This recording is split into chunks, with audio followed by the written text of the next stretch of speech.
Well, it's October 10th, and the quest for this double main beam buck continues tonight. But this time, I've pushed in to the food plot where I've been getting pictures of that deer. Came in this morning and checked the camera and got a little bit more information on what this deer has been doing. If you haven't watched the video blog, back on October 3rd, I came in here and was going to hunt this stand, but the wind was swirling real bad, blowing back up to where the deer come from, where I anticipated this buck to be bedding. So I left that evening and went back down to the pasture and just kind of observed.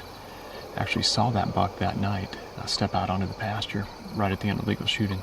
So as I checked the camera this morning, the very first picture on the 3rd was about an hour after I left the spot to go down on the pasture. That buck was actually in front of the stand, broadside at 20 yards at 5:45. That deer was bedded probably somewhere nearby. It was probably still the right choice to leave because our scent was definitely blowing back up into where I anticipated this buck to be bedding. What the camera showed is actually he came from the left, which means had I just got up in the stand and tried it anyways, it is possible that I would have been able to shoot him before he could have got downwind. So didn't want to educate the deer, but as it turns out, an hour after we left, he was right here in front of the stand in the middle of the plot. 4 days later, on the 7th, when that cold front came through, that buck also came into the plot that night. And then again on October 9th, about 3:30 in the morning, he worked his way back through to bed. So he's not in here every day, but when he does come through here, he's definitely moving through with plenty of daylight. I think my best bet to kill this deer is going to be on this plot. The only bad thing is it's a little bit farther in, a little more risky if we don't get him, getting out. But the reason I'm pushing in and going to be a little bit more aggressive with hunting this deer is that this weekend the Iowa early muzzleloader season starts, and there's a group of probably 3 or 4 hunters that hunt the same property. Some people have asked if I'm worried about somebody else shooting the deer, but I honestly don't care one bit if somebody else shoots a deer. I'd be happy for them. It's not like it's my deer. There's several people that have permission to hunt this property. It'd be a great trophy for anybody. But if they don't shoot the deer, more than likely what's going to happen is that deer is going to get educated. There's going to be 3 or 4 people in here hunting on a small property. This deer is bedding what I believe to be in a relatively small area.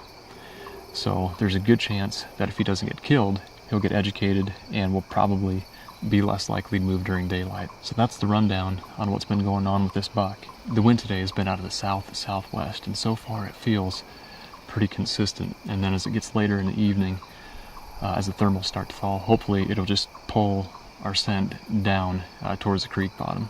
It's probably one of my favorite spots to sit, and even more so now that there's a big deer that's been using it during daylight. So hopefully he'll show up tonight, and we'll give you an update. Hopefully show you some footage of that deer. Well, just got back to the truck, and tonight's hunt was a bust. Slowest hunt of the year so far. And that buck that I was after obviously didn't show up, and we really didn't see much else. Just caught a glimpse of a small buck and a fawn that I don't even think we got anything on video. So overall, a pretty poor night, but you have to have those mixed in with the good nights too. And after looking at the trail camera, there hasn't been consistent deer activity on the plot. It seems like one night, couple nights maybe will be good, and then you go a couple nights without having any deer on the plot. Some of it may have to do with the cows that keep getting in there. I've gotten several sequences of cows going through the food plot. My guess is they tromp around in the timber as well and probably disrupt the deer movement for that day. And as I said earlier, it's not like that buck is showing up there every day either. It seems like about every 3 or 4 days he's on there. And the last time he was on there during daylight was October 7th. That's when the first cold front came through. So that may be what it takes to get him up on his feet again and come into that plot. Unfortunately, that spot does not set up for any north type wind. At least it would be pretty risky to do that. And maybe it'll come down to that, because I know with this next cold front coming up on Wednesday that he'll likely be up on his feet, probably coming through that food plot again. So if I can find out a way to get in there and hunt on a northwest on Wednesday, I may try to do it. So that's the plan for now, and hopefully eventually we'll catch up to the double beam buck.